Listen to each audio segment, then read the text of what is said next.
విక్రమ్ రాధ చేయి పట్టుకొని నువ్వు నన్ను పెళ్లి చేసుకోవాలి 1 ఇయర్ అగ్రిమెంట్ మ్యారేజ్ అని చెప్పి విక్రమ్ అంటాడు. దాంతో అక్కడ ఉన్న రాధ వెంటనే ఒక్కసారిగా షాక్ అయ్యి అక్కడి నుండి వెళ్ళిపోతూ ఉంటుంది. అది చూసి విక్రమ్ అయితే రాధ చేయి పట్టుకొని లాగుతూ ఉంటాడు. దాంతో రాధ అయితే వెంటనే ముందుకు వచ్చి విక్రమ్ చంప పగలగొడుతుంది. దాంతో విక్రమ్ ఒక్కసారిగా షాక్ అవుతాడు. ఏంటి, ఏం మాట్లాడుతున్నారు మీరు? ఆడపిల్ల పెళ్ళి అంటే ఓ ఏదైనా ఆట బొమ్మని అనుకుంటున్నారా? మీకు ఏమైనా అర్థమవుతుందా? ఆడపెళ్లి పెళ్ళి అంటే నిండు నూరేళ్ల జీవితం.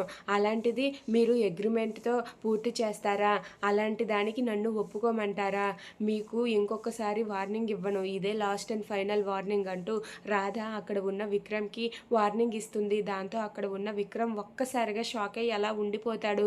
ఇంకెప్పుడు కూడా ఇలాంటి మాటలు మాట్లాడావంటే చంపేస్తాను అని చెప్పి అక్కడ ఉన్న రాధ విక్రమ్‌కి వార్నింగ్ ఇచ్చి అక్కడి నుండి వెళ్ళిపోతూ ఉంటుంది. అది చూసి విక్రమ్ చాలా బాధపడుతూ ఉంటాడు.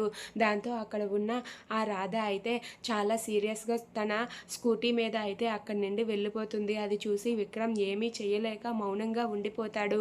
దాంతో అక్కడ ఉన్న విక్రమ్ అయితే చాలా బాధపడుతూ రాధను నేను బాధ పెట్టానా అని చెప్పి ఆలోచిస్తూ ఉంటాడు. ఇక విక్రమ్ ఆడిన మాటలకు రాధకి చాలా కోపం వచ్చి తనైతే ఏడ్చుకుంటూ అక్కడి నుండి వెళ్ళిపోతుంది.